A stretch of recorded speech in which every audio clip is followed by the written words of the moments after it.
नमस्कार दोस्तों, agri science academy में आप सभी का स्वागत है। और जैसा कि पिछली वीडियो में आपने देखा कि कृषि विज्ञान का विकास भाग 1 हम पढ़ चुके हैं और आज हम पढ़ेंगे कृषि विज्ञान का विकास भाग 2। तो हम प्रारंभ करते हैं एग्रोनॉमी से। एग्रोनॉमी एग्रोनॉमी क्या है? तो एग्रोनॉमी जो बना है वो दो शब्दों से मिलकर बना है।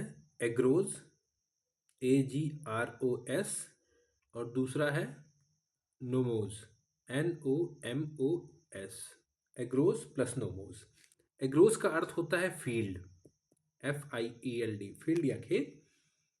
और नोमोज का होता है मतलब मैनेज करना, यानी कि प्रबंधन। क्या? प्रबंधन।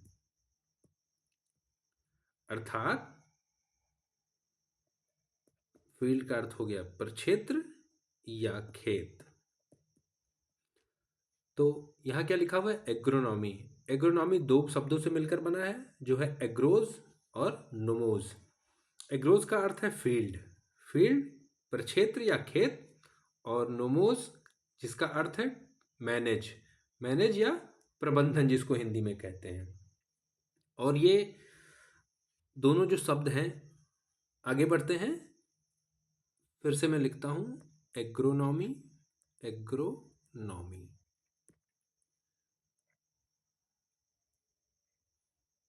ये हो गया एग्रोज और ये हो गया नोमोस, NOMOS। थोड़ा सा राइटिंग क्लियर नहीं है, लेकिन अवॉइड कीजिएगा। चीज़ें आपको मैं एकदम खुल के बताऊंगा। एग्रोज जिसका अर्थ है फील्ड या खेत, फील्ड खेत या प्रक्षेत्र भी कह सकते हैं। नोमोस का अर्थ है मैनेज, मैनेज या प्रबंधन, जिसको हिंदी में प्रबंधन भी कहते हैं। और ये दोनों जो शब्द हैं ये ग्रीक शब्द हैं, GREE।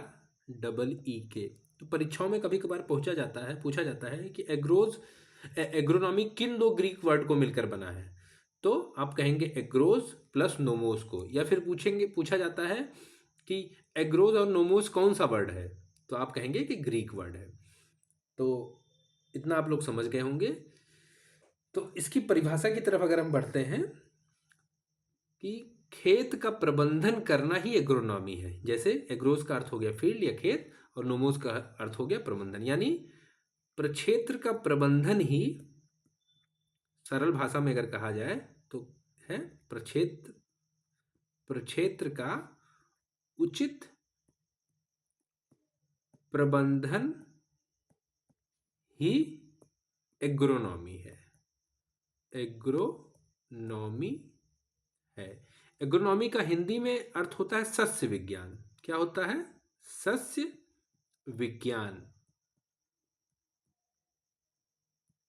तो इसको दोहराते हैं। एग्रोनॉमी शब्द जो है वो एग्रोज प्लस नोमोज को मिला के बना है। जो शब्द हैं ग्रीक शब्द है। एग्रोज का अर्थ है फील्ड या खेत, नोमोज का अर्थ है मैनेज या प्रबंधन। तो इसका परिभाषा सरल भाषाओं में अगर कहा जाए तो प्रक्षेत्र का उचित प्रबंधन ही एग्रोनॉमी या सस्य विज्ञान है। इसी क्रम में हम आगे बढ़ते हैं। अगर हम इसको परिभाषा के तौर पर लिख लेते हैं तो परिभाषा में हम क्या लिखेंगे कि कृषि विज्ञान की वह शाखा, क्या लिखेंगे? कृषि विज्ञान की वह शाखा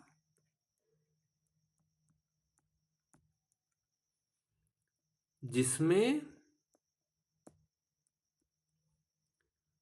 भूमि प्रबंधन, जैसा कि मैंने बताया था, भूमि प्रबंधन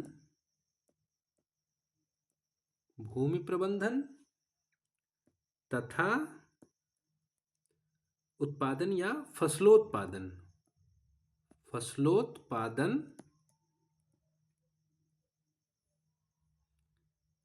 के सिद्धांतों का वैज्ञानिक रूप से अध्ययन किया जाता है, वैज्ञानिक रूप से अध्ययन,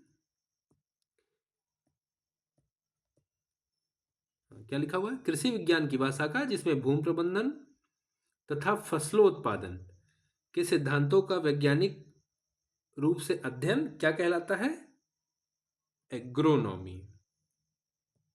एग्रोनॉमी या सस्य विज्ञान कहलाता है। क्या कहलाता है, सस्य विज्ञान। सस्य विज्ञान कहलाता है। ठीक, अब हम इसको फिर से रिवाइज करेंगे। एग्रोनॉमी किसको कहते हैं, कृषि विज्ञान की वह शाखा जिसमें भूमि प्रबंधन तथा फसलोत्पादन के सिद्धांतों का वैज्ञानिक रूप से अध्ययन एग्रोनॉमी या सस्य विज्ञान कहलाता है। क्लियर हो गया होगा सभी को। आगे बढ़ते हैं। अब इसी से संबंधित हम कुछ प्रश्न हैं जिनको क्लियर कर लेते हैं, जिसको जो ऑब्जेक्टिव के तौर पे आपके लिए परीक्षाओं में, कॉम्पिटिटिव परीक्षाओं में आ सकता है। जैसे आपसे पूछ लेगा भूमि प्रबंधन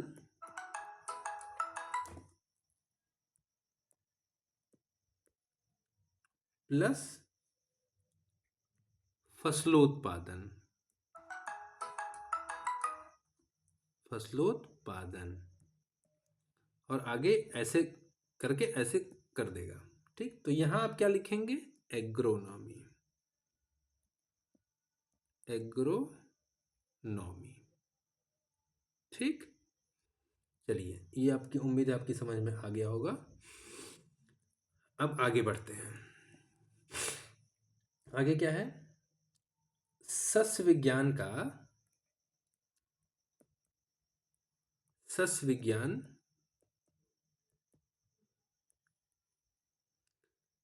का एक बहुत पुराना लेख है, बहुत पुराना लेख है,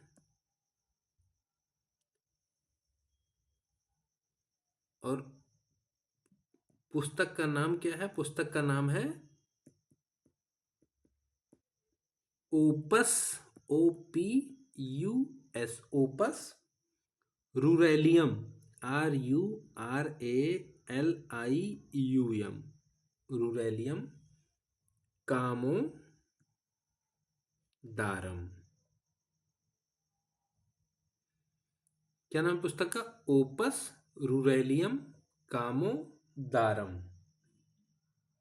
ठीक, ये पुस्तक किसके द्वारा लिखी गई है, Peter, PETER, Peter DECRE डिक्रे, CRESENZI डिक्रेसेंजी द्वारा, यानी पीटर डिक्रेसेंजी द्वारा एक पुस्तक लिखी गई है जिसका नाम है ओपस रूरेलियम कामो दारम। ठीक, ओपस रूरेलियम, RURALIUM, रूरेलियम KAMO कामो दारम, ओपस रूरेलियम कामो दारम। ठीक, किसने लिखा था, PETER, Peter, DECRE Decre, SENZI Peter Decrescenzi, JI Peter Decrescenzi. यानी जब प्रश्न पूछा जाएगा कि पीटर डिक्रेसेंजी के द्वारा कौन सी पुस्तक लिखी गई, तो आप कहेंगे ओपस रूरेलियम कामोदारम। या ये पूछा जाएगा कि ओपस रूरेलियम कामोदारम किसके द्वारा लिखा गया, तो आप कहेंगे पीटर डिक्रेसेंजी के द्वारा।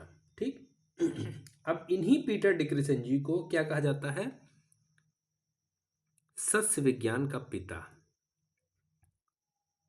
सस्य विज्ञान का पिता किसको कहते हैं, पीटर, PETER, पीटर डिक्रे SENJI को, पीटर डिक्रेसेंजी को क्या कहते हैं? सस्य विज्ञान का पिता, या अंग्रेजी में कहते हैं इनको father of agronomy, AGRONOMY। Father of agronomy कौन है?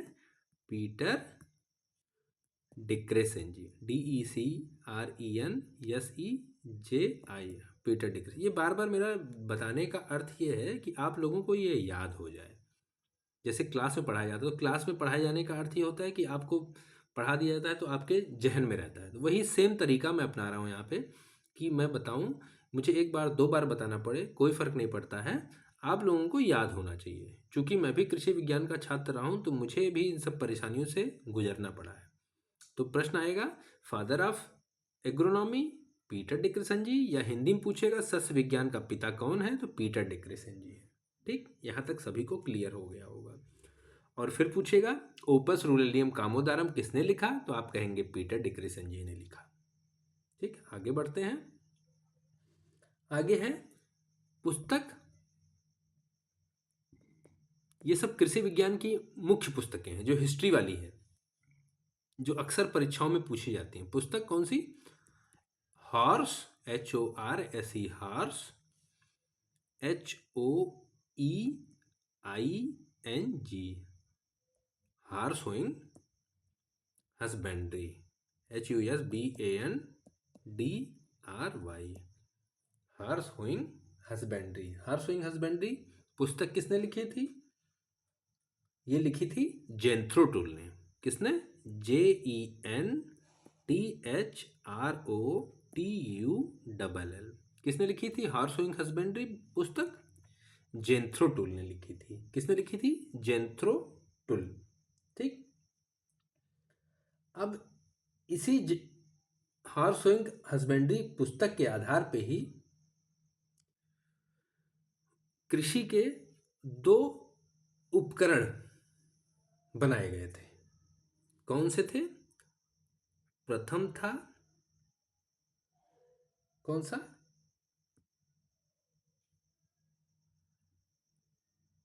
घोड़े से चलने वाला कल्टीवेटर। चलने वाला क्या था? कल्टीवेटर। दूसरा क्या था? दूसरा था सीड ड्रिल। सीड ड्रिल जो आजकल बहुतायत मात्रा में उपयोग किया जा रहा है। तो प्रश्न आएगा कि हॉर्स होइंग हस्बेंड्री पुस्तक किसने लिखी? तो कहेंगे जेंथ्रो टुल ने लिखी। ठीक, फिर पूछेगा या पूछ सकता है जेंथ्रो टुल ने कौन सी पुस्तक लिखी थी? तो हम कहेंगे हॉर्स होइंग हस्बेंड्री पुस्तक लिखी थी जेंथ्रो टुल ने। फिर हम कहेंगे कि घोड़े से चलने वाला कल्टीवेटर या horse hoeing horse drawn cultivator या सीड ड्रिल किस पुस्तक के माध्यम से बनाया गया था? तो हम क्या कहेंगे? हॉर्स होइंग हस्बेंड्री पुस्तक के माध्यम से बनाया गया था। किस पुस्तक के माध्यम से? हॉर्स होइंग हस्बेंड्री पुस्तक के माध्यम से बनाया गया था। आगे बढ़ते हैं कि वीड यानी कि वीड या खरपतवार क्या होता है? वीड व खरपतवार। अब वीड या खरपतवार क्या होता है? मुख्य फसल को छोड़कर, मुख्य फसल को छोड़कर समस्त अवांछनीय पौधे क्या हैं? पौधे वीड हैं। वीड या खरपतवार है। खरपतवार है। क्या है वीड की परिभाषा? वीड या खरपतवार की मुख्य फसल को छोड़कर, यानी अगर कोई गेहूं का फसल लगा हुआ है, इसमें गेहूं है अगर, और इसी में कहीं अगर दूसरे पौधे छोटे मोटे पौधा हो जाएंगे जो हमारी मुख्य फसल की उपज को कम कर सकते हैं, तो उनको क्या कहेंगे? वीड या खरपतवार कहेंगे। ठीक, दूसरा क्या हो गया? Zero tillage. Zero tillage. Zero tillage का अर्थ क्या हो गया? वह कर्षण या खेती की वह खेती जिसमें जिसमें जुताई ना की जाए। जुताई ना की जाए।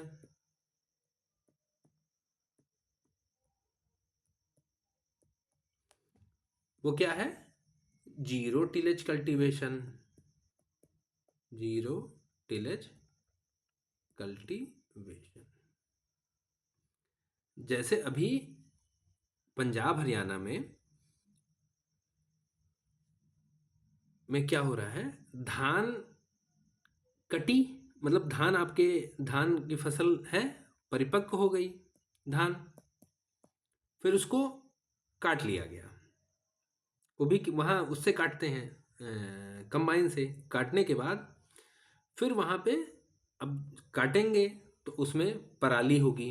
धान में पराली होती है ना, उसमें भी पराली होगी। तो पराली होगी तो अब पराली को हटाएं कैसे? सरकार ने तो रोक लगा रखी है कि जला नहीं सकते आप, तो और मेहनत लगती है। तो एक एक जीरो टिलेज का कॉन्सेप्ट है। जीरो टिलेज का कॉन्सेप्ट क्या है कि वो पूरी खेत की जुताई नहीं करेगा। भाई अगर जुताई भी करेंगे तो फसल तो वो फंस जाएगा फार में। तो एक जीरो टिलेज का कल्टीवेशन है कि फार ऐसे चलेगा, इसी में बीज डाल दिया जाएगा। जहाँ जहाँ पे जुताई वहीं होगी जहाँ जहाँ पे बीज पड़ना होगा। ये जीरो टिलेज कल्टीवेशन हो गया। ठीक। तो वीड और जीरो टिलेज शब्द किसकी देन है?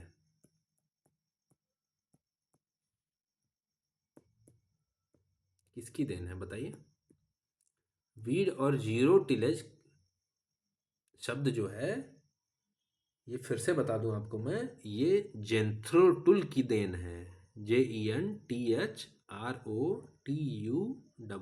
जेंथ्रोटुल की देन है ये दोनों शब्द जो हैं। ठीक। आगे बढ़ते हैं। ये अक्सर ऑब्जेक्टिव क्वेश्चन में पूछता है कि वीड और जीरो टिलेज शब्द किसकी देन है, तो हम कहेंगे जेंथ्रोटुल की देन है। या पूछा जाएगा जेंथ्रोटुल ने कौन से शब्द दिए थे, तो क्या कहेंगे? वीड और जीरो टिलेज। आगे बढ़ते हैं। ठीक। उम्मीद है आप सभी को ये मेरे पढ़ाए हुए चीज़ें पसंद आई होंगी। तो अगर मेरा कंटेंट सही लग रहा हो तो कृपया मेरे चैनल को सब्सक्राइब करें। सब्सक्राइब करें, लाइक करें और वीडियो को शेयर ज़रूर करें। वीडियो शेयर करें ताकि मैं अच्छी से अच्छी वीडियो आप सबको बनाकर पहुंचा सकूं। तो आज का टॉपिक यहीं समाप्त हो रहा है क्योंकि वीडियो बहुत लंबी हो जाती है और 18-18 मिनट से ऊपर की वीडियो पढ़ने में दिक्कत भी होती है। तो थोड़ा थोड़ा समझिए, धीरे धीरे समझिए, मैं पूरा कॉन्सेप्ट समझाऊंगा। तो ठीक है, इसी के साथ मैं अपनी वीडियो बंद कर रहा हूँ। बहुत बहुत धन्यवाद। आप सभी का दिन शुभ।